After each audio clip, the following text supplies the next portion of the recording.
right, welcome to episode 14 of the Bulldog Bark. I'm yours truly, the Guru. As always, got the BFC with me. Got a special guest today, starting center for your Butler Bulldogs, Jalen Thomas. What's up, Jay? How you doing, man? Hey, man, I'm good. How are you? I'm doing good, man. Doing good. Hey, so we're going to talk to Jay a little bit about the Butler's thrilling victory over Villanova in double overtime the other day. We'll talk about that a little bit, and then dive into maybe the team's thought process on this back half of the Big East schedule.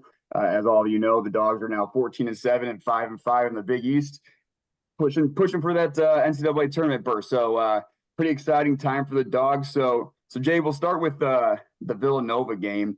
I don't think it's any secret the beginning of the game was a little slow. A little slow, right? I think it was like 13-0 or something to start the game. What was kind of your guys' mentality or thought process? Kind of getting into that hole a little bit. How did you guys overcome that and kind of get back into the game? Yeah, we just knew we had to get stops. Like, that's all it was. Because at first, we knew we had to start scoring, too. Like, at first, we knew we was going to start making shots because we were missing layups, like close shots, wide open threes. So we was missing a lot of shots. And then, like, down the stretch, we started scoring more. We started getting the back. But at the end, like, we knew we had to get stops. Like, in the thick of the game, like, we was down like 6 or 7. Like, we knew at that point we just had to get stops moving forward. And then we weren't making shots as it is, but we started getting the ball going to the basket. DJ got hot late. And then, Ja made a couple of shots at the end, too. So it helped us, but we knew we had to get stops. And then we were able to get some crucial stop down the stretch. And then I remember I think DJ made like a 3 and then tie it. And then, we went down. And Posh got that layup. And I think that was overtime. But we got stops when we needed them, basically. So. Yeah. And I mentioned this to some of the guys. I was like, it kind of stinks because I feel like your guys' team has been you guys offensively are fantastic. I mean, every game I feel like you guys, you're like top 50 in points per game in the league and stuff or in the nation and stuff like that. And I was telling the guy, I was like, man, this is probably one of the better defensive performances you guys have put on. And unfortunately, the shots just weren't falling early. Speaking of that defense late, you had a couple awesome defensive plays towards the end of the game. I know that block, and then also getting Dixon to kind of go out of bounds, which was the most electric. I mean, man, if you thought you were stomping, I was stomping in the stands. That was awesome. But what was there anything that you guys noticed early on in the game where maybe you adjust? Because Dixon did play pretty well in the first half. Is there anything you guys adjusted a little bit to kind of get him out of the game a little bit?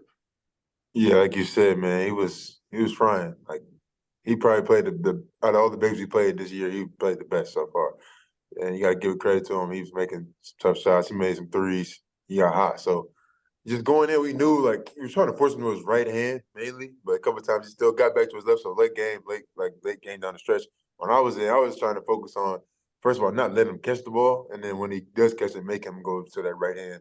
And that play, I got to stop him went out of bounds. You can see I made him go right. Of course, he lost the ball, whatever, bobbled it, and then picked it back up, tried to dribble again, and he was out of bounds, luckily.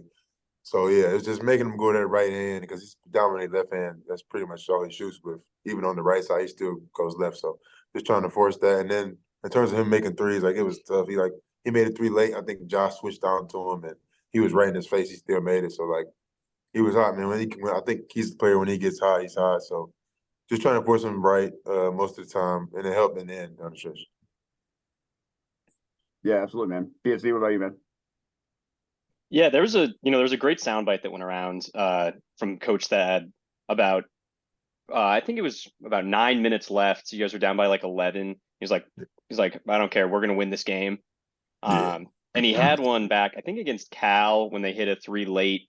He was like, hell yeah, we get to play 5 more minutes. Yeah. Now, how much does that confidence from a coach, mean to you guys as you're going into, the final minutes of the game, even when you're down, maybe down and out? How much does that confidence from Coach Mata mean? Yeah, we love Coach. And when he said that during the game, like, oh, we were down 11-10 or whatever, when he says something like, oh, we're going to win this game, like, you start to believe. Of course, as a player, you always got to be positive and think, like, we're going to win. But when he said that, it's just automatically, like, the whole team, like, we just knew that it was going to happen. And then luckily it came to fruition as we got stopped down the stretch. But, yeah, when he says stuff like that, man, he just believes in all of us. It gives everybody confidence on the floor. Whether, whatever you're doing when your role is, like DJ's, the P years, the scores, Josh the scorer, even with Posh, like, he just gives everybody confidence when he says stuff like that. And he believes in everybody 1 through 13, 14. So when he says stuff like that, we all listen to him, and went out there and was able to get it done. So. Yeah, and kind of building off that confidence factor, it seems like the team just has a willingness to ride the hot hand. Yeah, If it's you and Andre down low, I mean, you guys have had a couple games where you had mismatches and just been able to kind of dominate your matchup. Last game it was obviously Ja and DJ when you get hot, yeah, Pierre the couple games before. But it yeah. doesn't seem like it negatively affects anyone's mindset when you're, running plays with a hot hand. How did you kind of build that team mindset kind of throughout the season? Yeah, we know we got the guys we brought in. We know they're all special in their own way, and coming in, Pierre, PB been leading us scoring wise, and then DJ's had a couple breakout games. Ja, same with Posh.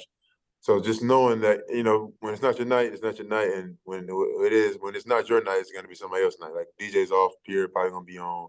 If they're off, Posh probably gonna be on. Ja probably gonna be on. So just knowing that and just ride with it, not trying to force anything down the stretch, and just staying poised and just knowing who to get the ball to in those crucial moments. And we all understand that, and I think for it being our first year playing together, the starting five, I think we formed a great chemistry together, and just continue to build on that as we cross the halfway mark for the Big East. So it's been good so far. Yeah, and talking about playing some good ball, I mean, man, you have been basically now. This is not to say you've been playing good ball a year, but it's basically since like that Marquette game.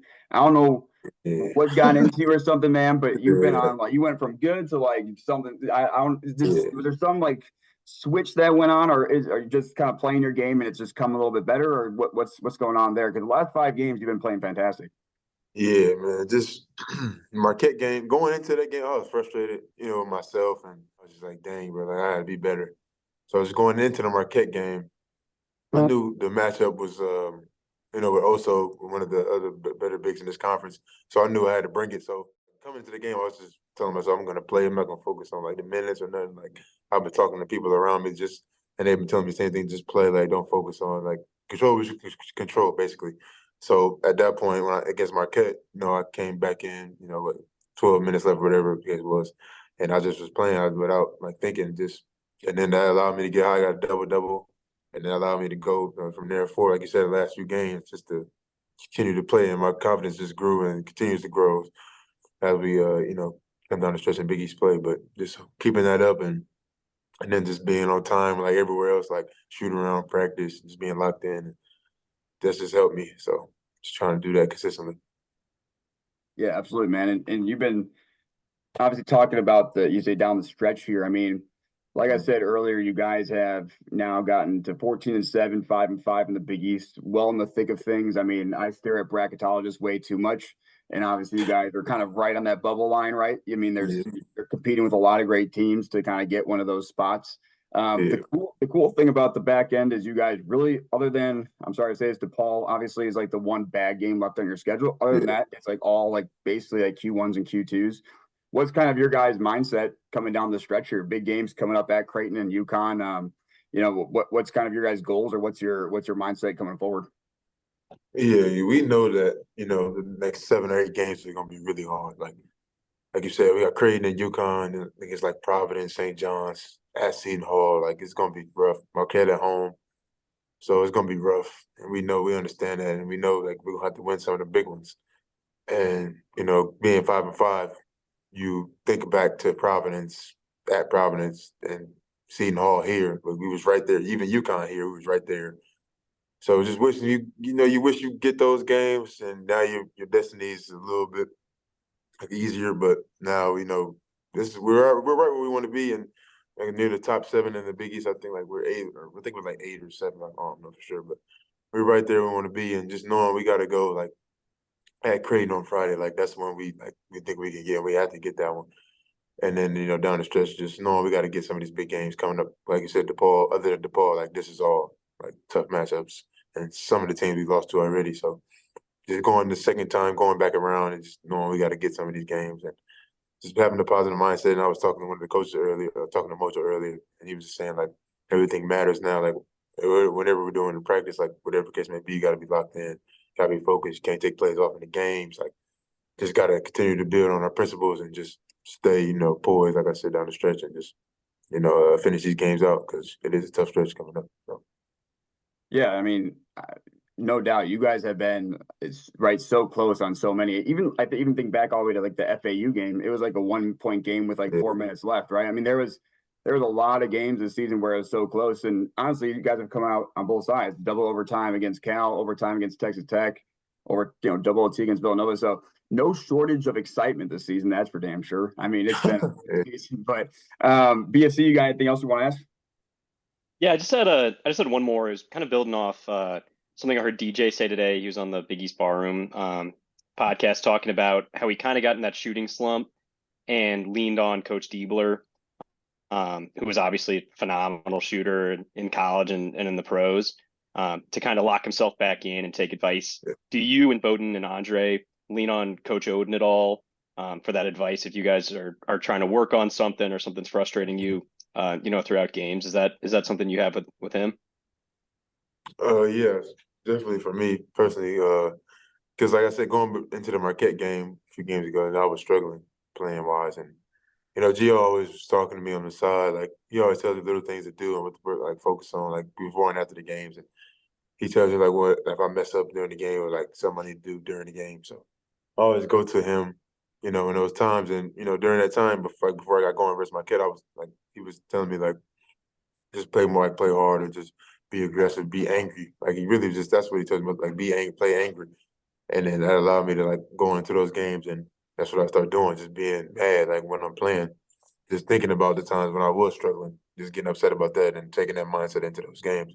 So he definitely helped me, get back on track and, hopefully I can finish the stretch out for the rest of these games. Well, hey, man, I think that's pretty much all we got for you. I appreciate you sitting down with us. Super excited for the back half of the season. Best of luck the rest of the year, and let's get to that tournament. Yes, sir. Got to. All right, man. Appreciate you. No doubt, my guy. I'll see you.